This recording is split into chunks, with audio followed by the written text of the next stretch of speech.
ծրագիր չի։ Սա հետևյալ ծրագիրն է, մենք ըստ էության խոշորին աջակցում ենք,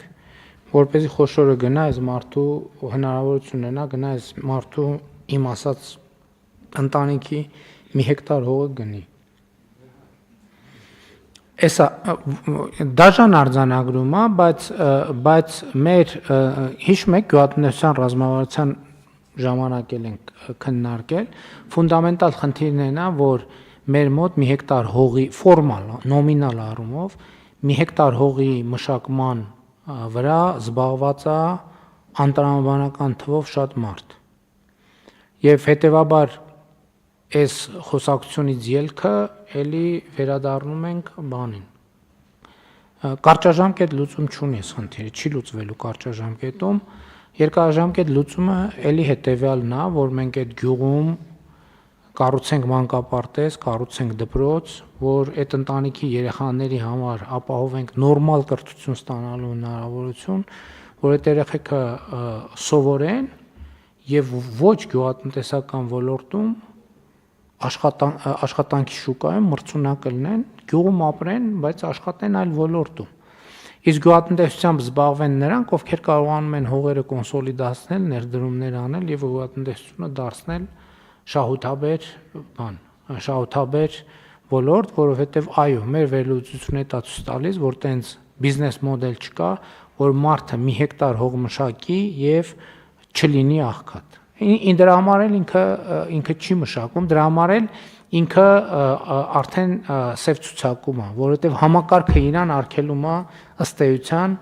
անլուր ձևով համակարգը արգելում է իրան զբաղվել գյուղատնտեսությամբ, ասում է մի զբաղվի գյուղատնտեսությամբ։ Դե հիմա կոնկրետ այդ ընտանիքի տղամարդը, որի մասին ասում եմ, ինքը շինարարությունում էր աշխատում, որպես բանվոր էր աշխատում։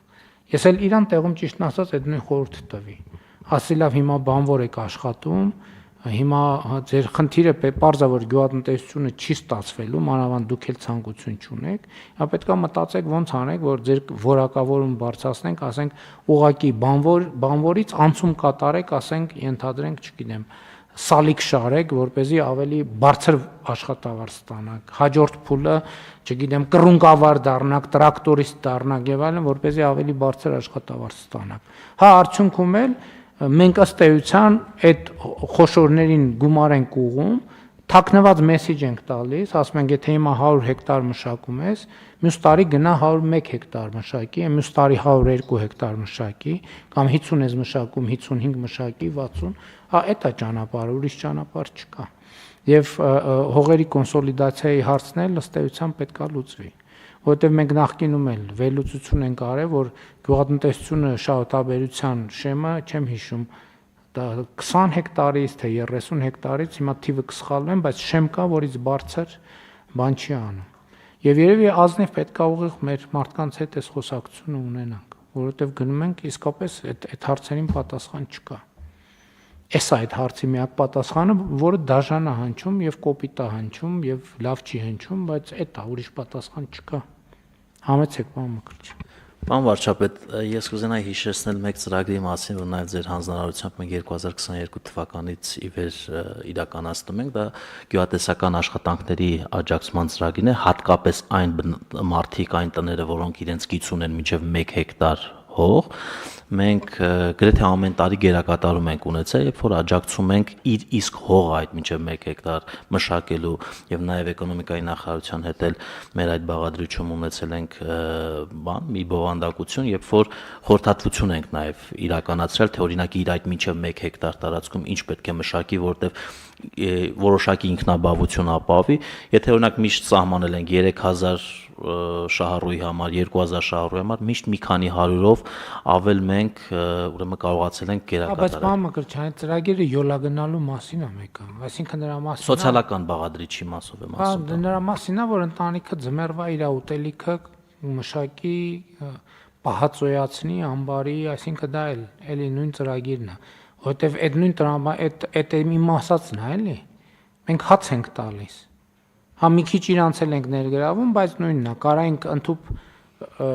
այդ փողը տայինք, ասենք, այս աջակցության փողն է, գնացեք պահածո առեք կամ ձմեռվա կարտոֆիլ առեք, բան։ Բայց ստե ո՞րն է առանցքային դրույթը, որ հաջորդ տարի գնում ենք տեսնենք այդ մարդկանց կյանքում ինչ փոխվեց։ Տեսնում ենք, որ ոչ մի բան, էլի այդ նույն ծրագրի անհրաժեշտությունը ունեն։ Ստեղ է մեր խնդրեմը։ Այսինքն մենք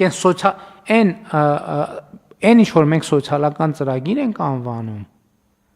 մեր բոլոր սոցիալական ծրագրերը մարդկանց կոնսերվացնում են աղքատության նիշի մեջ։